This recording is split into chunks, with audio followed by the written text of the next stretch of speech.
তো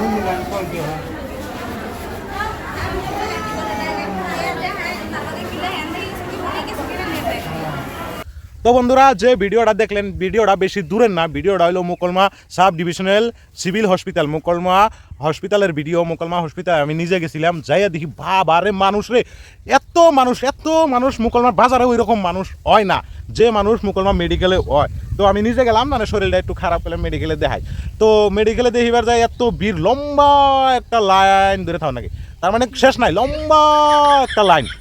এই লাইন পার হয়ে যে আপনি মেডিকেলের ডাক্তারকে দেখাইবেন, মানে আপনি যদি 8টা বাজে দিকে খারান, মোটামুটি 3টা বাজায় ডাক্তার দেখিয়া চান্স কি জানি পাইয়া হারেন, তার আগে পাইবেন না। তো আমার একটা অনুরোধ, মানে হেলথ মিনিস্টার বা অসমের মুখ্যমন্ত্রীর কাছে একটাই অনুরোধ।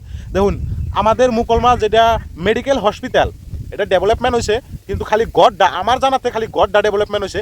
কিন্তু কথা মানে কি, হয়তো দু একটা ডক্টর নার্স বৃদ্ধি করছে, না করা না, কিন্তু মুখ্যমন্ত্রী লই একটা অনুরোধ, কাতর অনুরোধ, আজকের ভিডিওটা আপনারা সবাই শেয়ার করবেন। কারণ যদি আপনিও কোনোদিন মেডিকেলে যাইয়া থাকেন, তাহলে হয়তো এইরকম প্রবলেম, এইরকম সমস্যার সম্মুখীন হয়েছেন।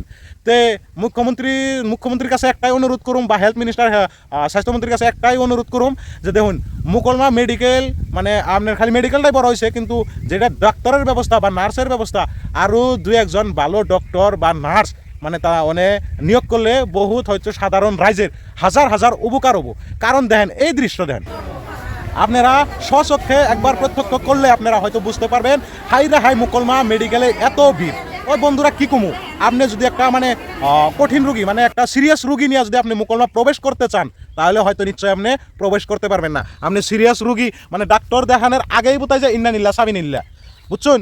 তাই আমার পক্ষ থেকে আমি মিনিস্টারকে একটা অনুরোধ করুম, যে আমার মুকলমা আঙ্গ যেটা এলাকার যেটা হসপিটাল, মুকলমার যেটা হসপিটাল, ওইটা ডেভেলপ হয়েছে, বহুত ভালো লাগা ডেভেলপ হয়েছে, কিন্তু অনেক আমার মতে দিয়া, আপনাকে মতামত কি কমেন্ট সেকশনে জানাবেন, আমার মতামতে দিয়া ওইখানে বোঝায় যে কিছু পরিমাণের 2-1জন আরও ভালো বিজ্ঞ ডক্টর নার্সের প্রয়োজন আছে।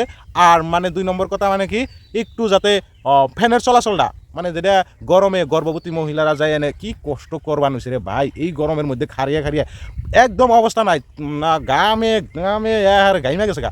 তো বন্ধুরা, আমি পরিস্থিতি দেখে নিয়ে আমার এত খারাপ লাগছে, আমি ছোট্ট একটা ভিডিও ক্লিপ করছিলাম, ছোট্ট একটা সরম করে ভিডিও ক্লিপ করছিলাম, ভিডিও ক্লিপটা দেখাইলাম। তো আমার আজকে ভিডিও বানানোর উদ্দেশ্য, মানে মুকলমা মেডিকেলে মানে পর্যাপ্ত পরিমাণে হয়তো ডাক্তারের মানে কিছু কমতি হয়েছে, যার কারণে বোধহয় যে এরকম ভিড় লাগে। তা আরও 2-একটা ভালো বিজ্ঞ ডক্টর মানে নিয়োগ করলে হয়তো মানে সাধারণ রাইজের বহুত উপকার হবো। তো তাই সেই জন্য আজকে ভিডিও বানাইছি। আর খালি মেডিকেল না, মানে যেটা যাতায়াত রাস্তাঘাটের ব্যবস্থা, এই যে দেখুন আপনারা, এটা মুকলমা 4 আলির ভিডিও। একটা মানে ট্রাফিক পুলিশ মানে ডিউটি করতে করতে গাইমা মানে ভাগর লেগে গেছে গা, এইরকম জামের মধ্যে, এইরকম রোদের মধ্যে ডিউটি করবানো হয়েছে, একদম প্রচুর কষ্ট করবানো হয়েছে। সেই জন্যই আজকের ভিডিও বানিয়ে বানিয়েছি। মানে মুখ্যমন্ত্রীর একটাই আমার কাতর অনুরোধ, যে মুকলমা টু বরপাটা টু গুয়াহাটি যাতায়াত ব্যবস্থা, রাস্তার ব্যবস্থাটা হসলন লাগে, 1 নম্বর কথা। আর 2 নম্বর কথা, মুকলমা মেডিকেলটার মানে মেডিকেলের কর্তৃপক্ষকেও জানাই, হয়তো বোধহয় যে কিছু ডাক্তার বা নার্সের প্রয়োজন আছে, আর অনেক ইলেকট্রিসিটি ফ্যানের কিছু প্রয়োজন আছে।